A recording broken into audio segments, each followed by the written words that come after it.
વિજયગીરી બાપાની દયા છે તો આ બેસ કે ખાલી બાકી હેડલિંગ તો એ જ કરે.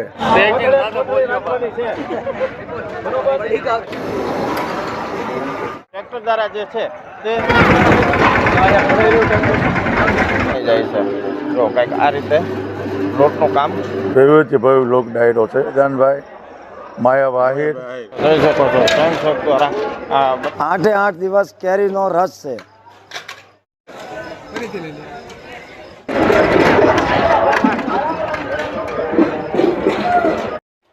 જય માતાજી મિત્રો, આપ સૌનું ફરી એકવાર સ્વાગત છે એક નવા વિડીયોની અંદર. આપણે આવી ગયા છીએ પાલીતાણા આંગણે પરમ પૂજ્ય મોરારી બાપુની રામકથા પ્રારંભ થઈ ચૂકી છે ત્યાં. તેની આજે આપણે આ વિડીયોની અંદર રસોઈ ઘરની મુલાકાત લઈશું. તો તમે મારી પાછળ જોઈ શકો છો ભવ્ય ડોમની અંદર અત્યારે જે છે તે મહાપ્રસાદનું આયોજન થઈ રહ્યું છે અને દરેક વસ્તુ આ વિડીયોના માધ્યમથી તમને હું બતાવીશ. તો વિડીયોના અંત સુધી બન્યા રહો. વિડીયો જો આપને પસંદ આવે તો લાઇક, કોમેન્ટ અને ચેનલમાં નવા હો તો સબસ્ક્રાઈબ કરવાનું ભૂલશો નહીં. આ વિડીયો આપના મિત્ર વર્તુળને પણ શેર કરો જેથી કરીને આવી અવનવી માહિતી તેમને પણ મળી રહે. જય સિયારામ.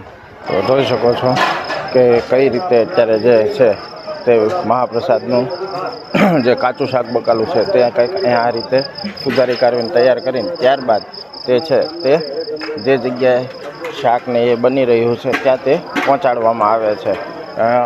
હજારો માણસોનો મહાપ્રસાદ અત્યારે આપ નિહાળી રહ્યા છો તૈયાર થતા.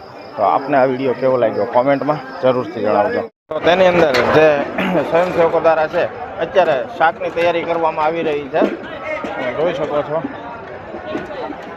આ છે જે બધા મરી મસાલા જે કોઈ વ્યક્તિને જે કાંઈ જરૂર પડે તે અહીંથી લઈને સીધું તે ઉપયોગમાં લઈ શકે છે.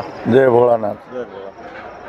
તો આપણે અન્ન ભંડાર અન્નપૂર્ણ ભંડાર છે એની અંદર આ ભંડાર એટલો ભર્યો છે અને આજે શક્યતા 20 થી 25,000 માણસોની છે. તો કાલે આપણે જે માણસો જોઈએ આજે 150 માણસો થાય. કથા મંડપ તે અત્યારે ટૂંકો પડ્યો કાલે અને જમણવાર મંડપ ટૂંકો પડ્યો. તો એ આજે વધારવામાં આવી ગયું છે બધું. કથા મંડપની વ્યવસ્થા થઈ ગઈ છે અને બધાએ ભાવથી ભોજન લે. બપોરે, સાંજે, સવારમાં 3 ટાઈમ, સવારમાં ચા નાસ્તો, કોફી અને બપોરે ફૂલ ભોજન, સાંજે 2 શાક, મિષ્ટાન દરરોજ માટે અલગ અલગ વેરાયટી હોય. આજે છે મગનો શીરો, રોટલી, શાક, 2 શાક, મઠનું. રોજે અલગ અલગ શાક દેવામાં આવે, રોજે અલગ અલગ મિષ્ટાન દેવામાં આવે. આજની રસોઈ કાલનો, કાલની પ્રમ દિવસનો એ રીતનું હોય. આ બાપાની વિજયગીરી બાપાની દયા છે. આમાં બીજું તો કોઈ કાંઈ કરીને અમે તો અહીં બેસીએ ખાલી બાકી હેડલિંગ તો એ જ કરે. અમારી શું થાય. તો જુઓ મિત્રો આ રીતે કંઈક છે કે આ કાચો લોટ અત્યારે નાખ્યો છે અને ઉપરથી જે છે તે આ ભાઈ પાણી નાખી રહ્યા છે અને તેનાથી લોટ એકદમ કમ્પ્લીટ રીતે બંધાઈ જાય છે.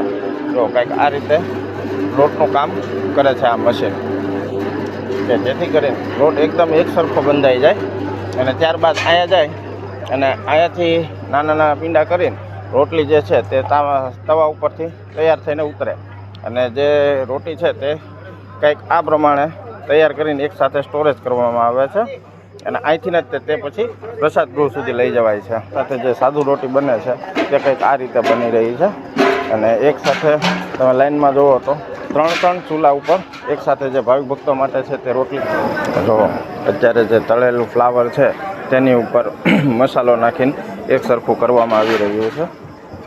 તો જોઈ શકો છો મિત્રો હજારો માણસોનો જે મહાપ્રસાદ છે તે કંઈક આ રીતે તૈયાર થાય છે. એક સાથે એક સબ્જીની પાછળ તમે જોઈ શકો છો 7 થી 8 માણસો કામ કરી રહ્યા છે. ત્યારે આ મહાપ્રસાદ છે તે હજારો માણસો સુધી અવિરત રીતે પહોંચી શકે છે. આપ જુઓ આ મશીન દ્વારા જે છે તે વઘાર કરવામાં જે કાંઈ મસાલાનો ઉપયોગ થતો હોય મરચાં છે, ટમેટાં, આદુ તે આની અંદર ક્રશ કરીને અહીંયા જોઈ શકો છો કંઈક આ રીતે તૈયાર થઈ જાય છે. જે રીતે આ મરચાં છે, ટમેટાં છે, દરેક વસ્તુ તૈયાર આ મશીન દ્વારા કરવામાં આવે છે. આજે મિષ્ટાનની અંદર કાચું છૂટું ચૂરમું રાખવામાં આવ્યું છે અને સાથે 8 દિવસ માટે જે કેરીનો રસ છે તે તો અગબન છે જ તે. તો જોઈ શકો છો છૂટું ચૂરમું છે તે એકદમ તૈયાર થઈ ચૂક્યું છે. મિત્રો જોઈ શકો છો અત્યારે મહાપ્રસાદની અંદર જે 9 દિવસ માટે જે રસનું આયોજન કરવામાં આવ્યું હતું તે પણ હવે ટ્રેક્ટરની અંદર ગોઠવીને જે પ્રસાદ ગૃહ છે ત્યાં જઈ રહ્યો છે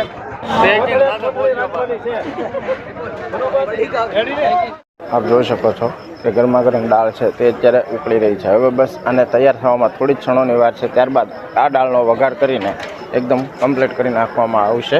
ત્યારબાદ તેની બાજુનું જે તપેલું આપ નિહાળી રહ્યા છો મિત્રો, સૌથી અગત્યની વસ્તુ કહીએ તો તમે જોઈ શકો છો આ દેશી ચૂલ છે. તેની અંદર લાકડાથી આ બળતણ રહ્યું. આ જે કોઈ તમામ અત્યારે રસોઈ બની રહી છે તે આ દેશી રીતે જે લાકડાના વાપરીને જ તે બનાવવામાં આવે છે.